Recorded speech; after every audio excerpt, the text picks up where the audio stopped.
Bismillahirrahmanirrahim. Assalamualaikum warahmatullahi wabarakatuh.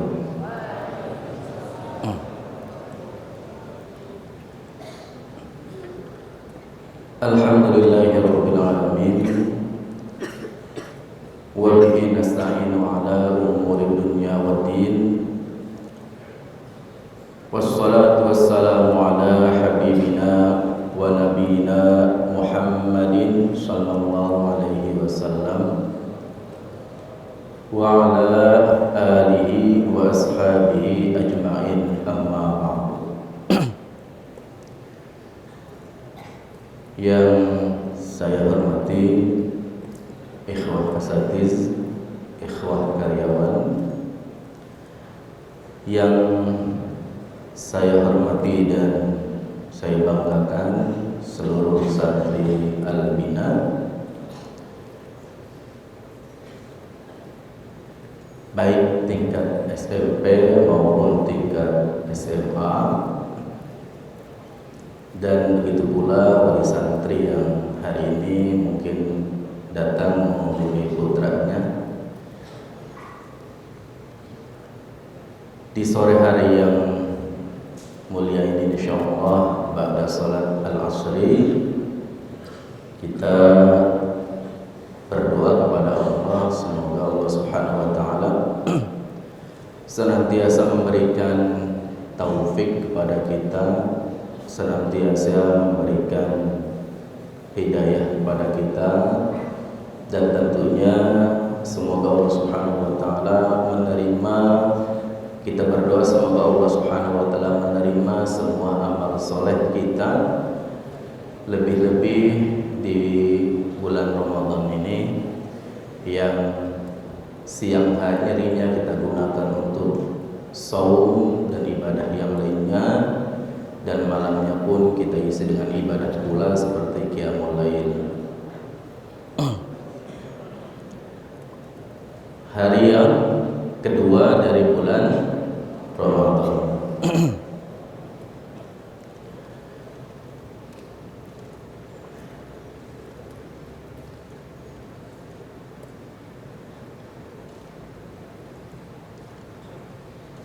Ramadan dengan berbagai amaliyahnya yang Allah syariat di dalamnya, baik yang sifatnya wajib seperti shaum di siang hari bulan Ramadan, begitu pula qiyamul lail yang kita kerjakan pada malam hari.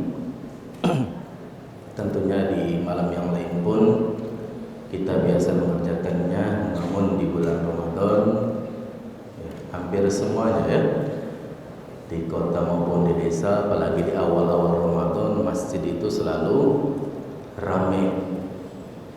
Yang tidak pernah ke masjid pun kalau awal Ramadan banyak yang ke masjid, ingin bersama-sama ibadah bersama kaum muslimin.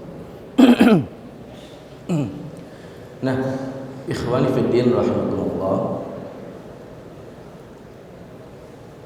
puasa merupakan salah satu syariat yang ada di dalam agama Islam.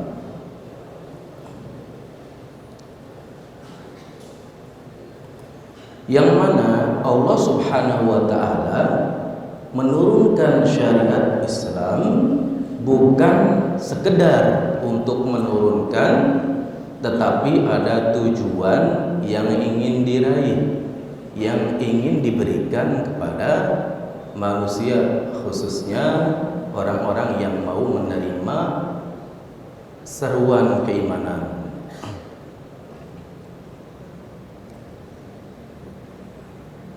Saum salah satu rukun Islam yang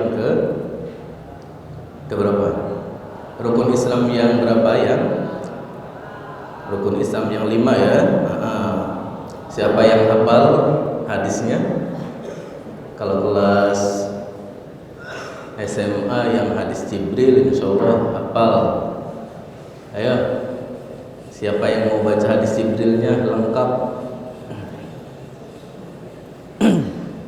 SMA ya. Nah, itu salah satu tugas dari materi Ustaz, harus hafal hadis Jibril yang menghimpun tentang iman, tentang Islam, tentang iman, tentang kiamat dan tanda-tandanya. Baiklah, dicoba hadis Jibril, minimal yang rukun Islamnya, dari awal sampai tentang rukun Islamnya. Tafadhol Ustaz Kevin, tafadhol.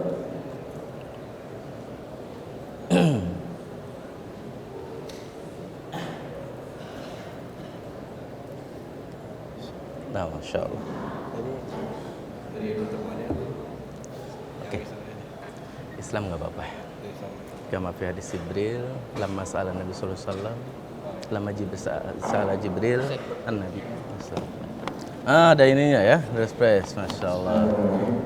Sekarang Rasulullah sallallahu alaihi wasallam akhbarnya Islam qala al-Islamu an asyhadu an la ilaha illallah wa anna Muhammadar Rasulullah wa tuqima as-salat wa tu'ti az-zakat wa tasuma Ramadan wa tahujja baita istita'a ilaihi sabil.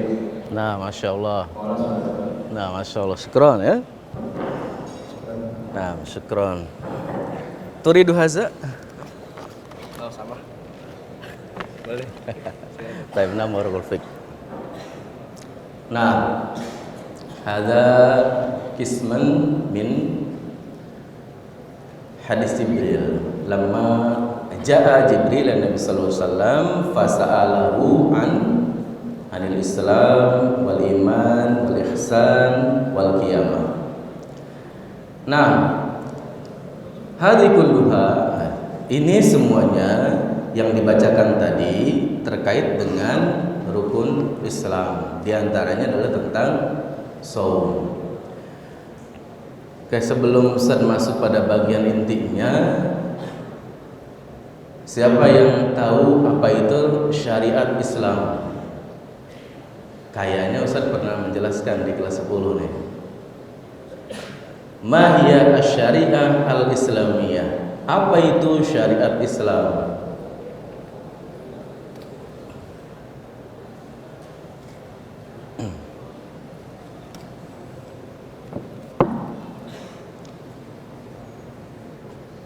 Syariat Islam, kayaknya Ustaz pernah ngomong nih, belum lama di kelas 10. 10A, 10B. Atau SMP pernah dijelaskan apa itu tentang syariat Islam?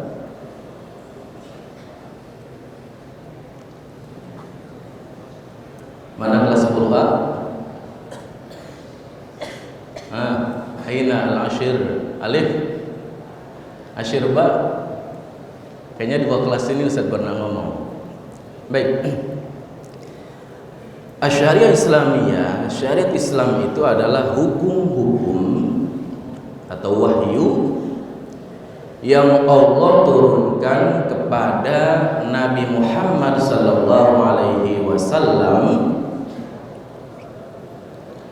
yang bertujuan untuk memperbaiki kondisi manusia dari sisi akidahnya, keyakinan, dari sisi amalia, praktek ibadah, dan dari sisi akhlaknya.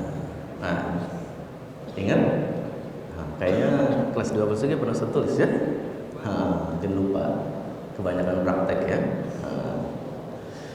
Nah, ini syariat Islam yang Allah turunkan, hukum-hukum yang Allah turunkan semuanya untuk memperbaiki kondisi manusia dari sisi keyakinannya, dari sisi amaliyahnya, dan dari sisi akhlaknya. Sedikit kita berbicara tentang bangsa Arab sebelum turun Islam. Kalau agama tauhidnya, sisa-sisa peninggalan tauhidnya masih ada, cuma ada nilai-nilai apa? Campur aduknya. Tauhidnya ada, nilai penyembahan terhadap Allah ada, tetapi ada juga nilai-nilai yang merusak syariat itu sendiri. Orang Arab jahiliyah kenal dengan mengetahui Allah Subhanahu wa ta'ala, paham bahwasanya Allah itu adalah pencipta mereka, yang memberikan rizki kepada mereka, yang mengatur alam semesta, mereka paham. Cuma sini ada pergeseran nilai yang awalnya dulunya sebelum mereka, nenek moyang mereka dulunya itu, karena mereka kan asalnya adalah keturunan Nabi Ismail ya. Nabi Ismail itu kan anaknya dari Nabi Ibrahim. Terjadilah apa? Proses penyembahan terhadap selain Allah. Maka di situ berbaiki, daripada menyembah selain Allah, menyembah makhluknya seperti patung dan sebagainya, diperbaiki, suruh menyembah pencipta makhluk, suruh menyembah pencipta manusianya, diperbaiki. Kemudian dari sisi ibadah, orang Arab itu tahu istilah haji. Mereka berhaji, tawaf kenal, sa'i kenal, cuma ketika mereka haji tidak memakai pakaian, makanya diperbaiki, suruh memakai pakaian ihram. Itu. Dan dari sisi akhlak, orang-orang Arab ini ada sesuatu yang perlu diperbaiki. Apa? Kalau punya anak perempuan, anak perempuannya dikubur hidup. Dan ini harus diperbaiki, tidak memanusiakan manusia, makanya diperbaiki, mau laki mau perempuan diperbaiki. Nah, itu syariat Islam datang atau Allah turunkan memang tujuannya untuk memperbaiki kondisi manusia dari berbagai sisi, dari keyakinannya, dari amaliyah ibadahnya, dan dari sisi akhlak atau kehidupan sosialnya. Nah, ikhwani fiddin rahimakumullah, Allah Subhanahu wa ta'ala telah menurunkan syariat itu supaya apa? Supaya ketika manusia kembali kepada Allah Subhanahu wa ta'ala, manusia-manusia tersebut kembali kepada sebuah tempat yang memang Allah siapkan, yang di dalamnya banyak kebaikan-kebaikan yang dinamakan dengan apa? Tempat di akhirat yang isinya kebaikan semuanya, apa? Surga. Supaya manusia yang Allah ciptakan itu ketika meninggal nanti, setelah prosesnya, ada banyak prosesnya, ketika setelah orang meninggal nanti berujung pada surga atau neraka. Dan Allah telah menyiapkan tempat tersebut, diantaranya surga, untuk orang-orang yang mau menerima seruan, mau menerima ajakan. Tetapi di antara manusia ada yang menerima, di antara manusia ada juga yang menolak. Ada mukmin yang beriman, ada juga yang kufur, dan di dalamnya adalah orang-orang munafik. Munafik, apa itu munafik? Nifak. Kalau munafik itu orangnya, kalau nifak itu adalah sifatnya. Ma huwa an-nifaq? Apa itu yang dimaksud dengan nifak? Nifak itu apa nifak? Ayo, siapa yang pernah mendengar kalimat munafik atau nifak? Antum hafal surat Al-Munafikun? Hafal ya? Nih hadiah. Ada 2 hadiah Ustaz sekaligus. Yang berani membaca surat Al-Munafikun lengkap, maju ke depan. Nih hadiahnya 2. Ayo al-munafikun pada hafal semua ya. Ayo. Ada di juz berapa itu? 8. Ayo hafal semuanya. Ayo silakan, tafadhol. Minta mic-nya nih. Surat Al-Munafikun. Baca, ayo. Siapa yang hafal?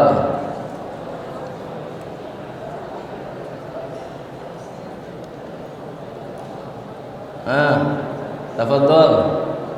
Atau kita mau baca-baca bareng-bareng aja? Atau mau yang tertarik sama hadiah? Ini sengaja ya, biar cepat beres, tidak banyak penjelasan. Soalnya ditembaknya dadakan. Silakan, tafadhol.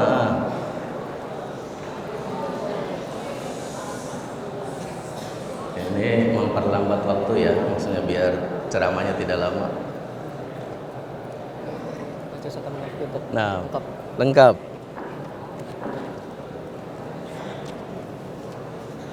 A'udzu billahi minasyaitonir rajim.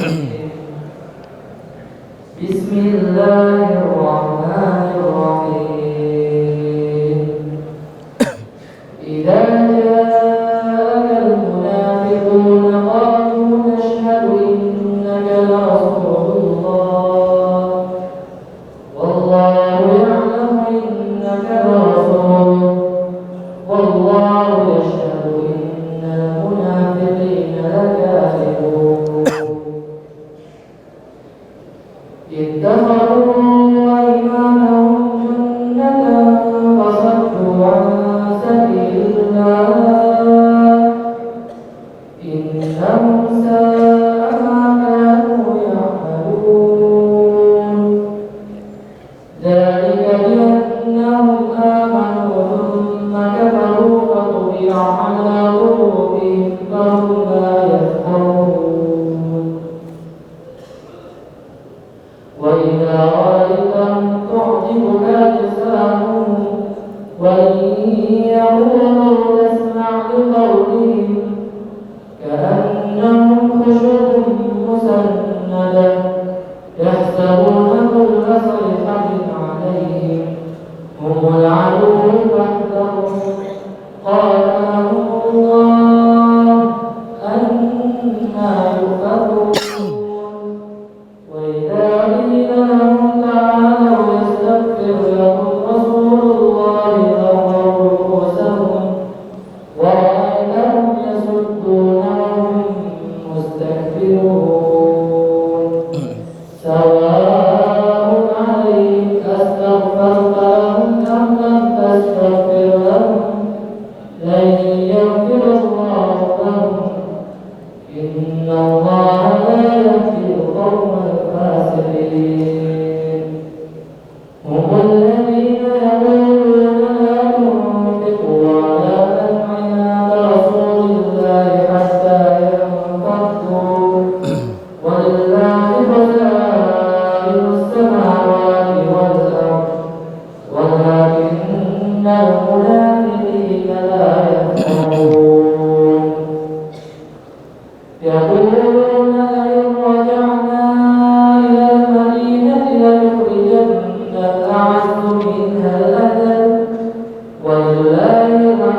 Turid wahid atau isnen?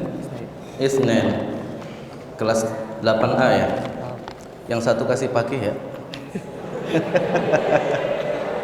Enggak canda. Nah, itu surat Najal Munafiqun. Allah abadikan orang-orang munafik. Nifak ini salah satu hukum yang Allah jelaskan yang harus dijauhi. Saking bahayanya sifat nifak dan orang-orangnya, Allah Subhanahu wa taala turunkan ayat yang menjelaskan tentang orang-orang munafik. Ma huwa nifaq? Apa itu nifaq? Nifaq sebagaimana dijelaskan oleh Al-Imam Ibnu Katsir adalah menampakkan kebaikan, izharul khairi wa israrul syarri. Menampakkan kebaikan dan menyembunyikan keburukan. Kemudian ada juga yang lain yang menjelaskan bahwasanya nifak itu adalah menampakkan Islam dan menyembunyikan kekufuran. Makanya di dalam akidah Islam, nifak itu terbagi menjadi dua. Ada nifak yang namanya i'tiqadi, keyakinan. Ada yang namanya nifak amali, yang sifatnya amaliyah. Kalau nifak i'tiqadi tadi menampakkan Islam tetapi menyembunyikan kekufuran, dan ini merupakan perkara yang dapat membatalkan iman, dapat mengeluarkan seseorang dari Islam, dari iman. Sedangkan nifak amali artinya apa? Seorang muslim tetapi melakukan beberapa poin, beberapa perkara yang menjadi ciri-ciri orang-orang munafik. Nah, ngerti ya? Nifak itu artinya menampakkan Islam dan menyembunyikan kekufuran. Asalnya mah kufur, dalam hatinya ingkar. Cuma karena ada maksud buruk, yang ditampakkan adalah Islamnya. Hatinya jelek, hatinya buruk, tapi karena ada sesuatu yang ingin dicapai, yang dinampakkan adalah baiknya, yang buruknya disimpan. Tapi sewaktu-waktu dia akan menampakkan kekufuran atau keburukan ini. Nah, nifak memiliki bahaya yang sangat besar. Kalau nifak yang tadi, nifak i'tiqadi, keyakinan, menampakkan Islam dan menyembunyikan kekufuran, ini adalah pembatal keimanan.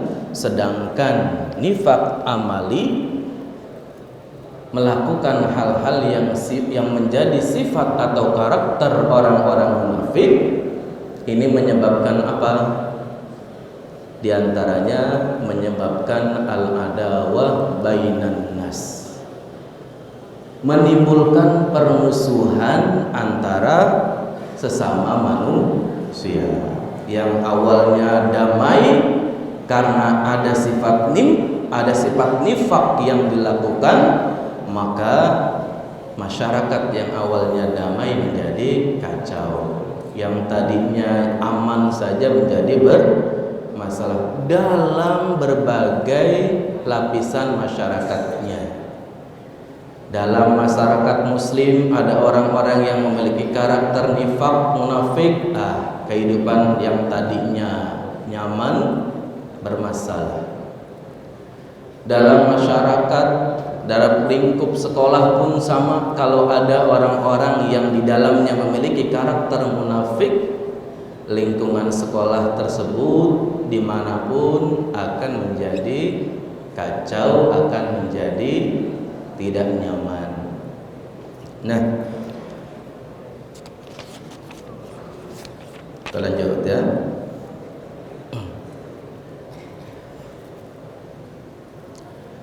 Dan akan apa? Akan kehilangan rasa saling percaya ketika banyak sifat. Nanti Ustaz akan minta, ini tugas terakhir ya. Tidak perlu saya sebutkan dulu. Nanti ada sifat-sifat yang dimiliki oleh orang munafik dalam sebuah hadis ya. Nah, siapin hadisnya. Ini hadiahnya tersisa satu ya. Siapin hadisnya, siapin juga keilmuannya. Akan menimbulkan apa diantaranya? Rasa saling tidak percaya di tengah masyarakat. Kalau sudah saling tidak percaya, sudah akan apa? Saling curiga. Kalau sudah curiga, saling bermusuhan satu sama lain. Kemudian juga kondisi masyarakatnya akan menjadi lemah. Kalau banyak karakter munafik ini, maka kondisi masyarakat akan menjadi lemah. Apa saja karakter-karakter nifaq? Apa saja sifat-sifat kemunafikan yang menyebabkan masalah-masalah tersebut, permusuhan, lemahnya kondisi masyarakat, dijelaskan dalam sebuah hadis. Hadis yang menjelaskan tentang ciri-ciri orang munafik.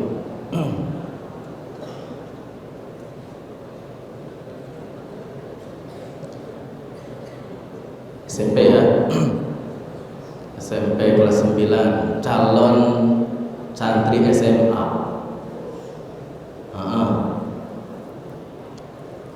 Harus hafal hadis ini. Ada ya? Mau coba enggak? Mangga, foto sini. Tentang ciri-ciri orang munafik.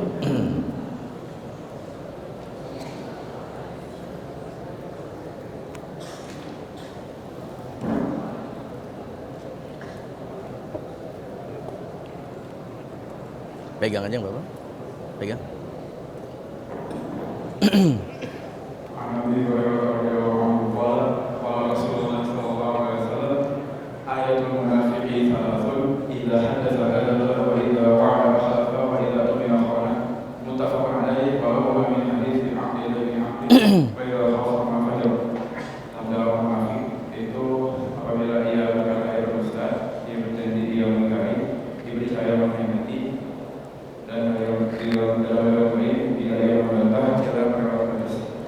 Masya Allah, Masya Allah, barakallahu fiik, jazakallahu khairan.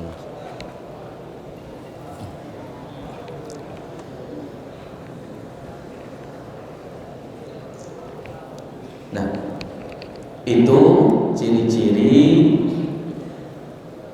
atau karakter-karakter kemunafikan yang Rasul sallallahu alaihi wasallam menjelaskan di dalam hadisnya. Nah, nifaq dengan segala pengertiannya, kemudian nifaq dengan segala pembagiannya, nifaq dengan segala efek buruknya, itu dapat dihilangkan dengan syariat shaum, dapat dikikis dengan syariat puasa. Kenapa?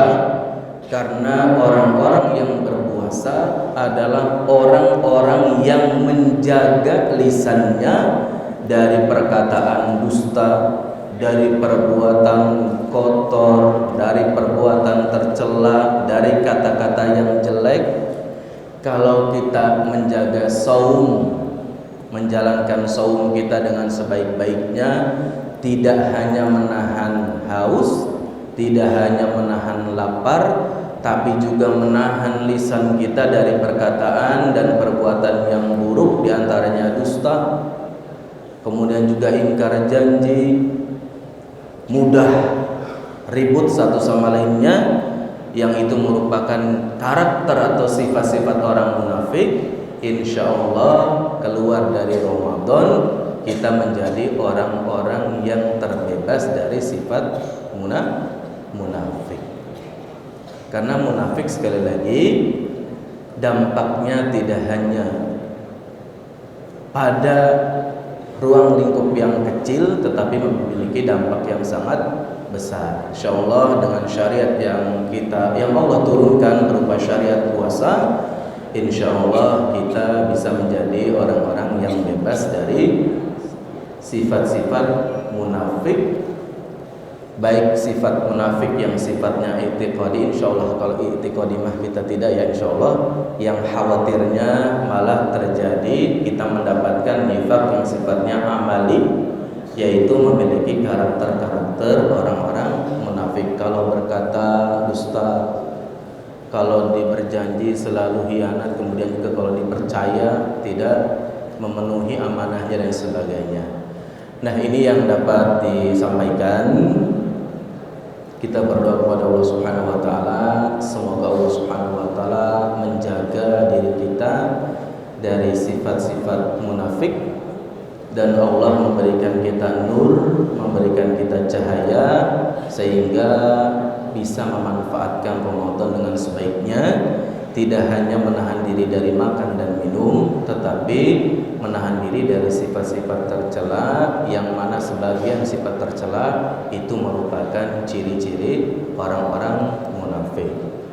Wassallallahu ala nabiyina Muhammad wa ala alihi wasallam. Subhanakallahumma bihamdika asyhadu an la ilaha illa anta astaghfiruka wa atubu ilaik. Walhamdulillahi rabbil alamin. Wassalamualaikum warahmatullahi wabarakatuh.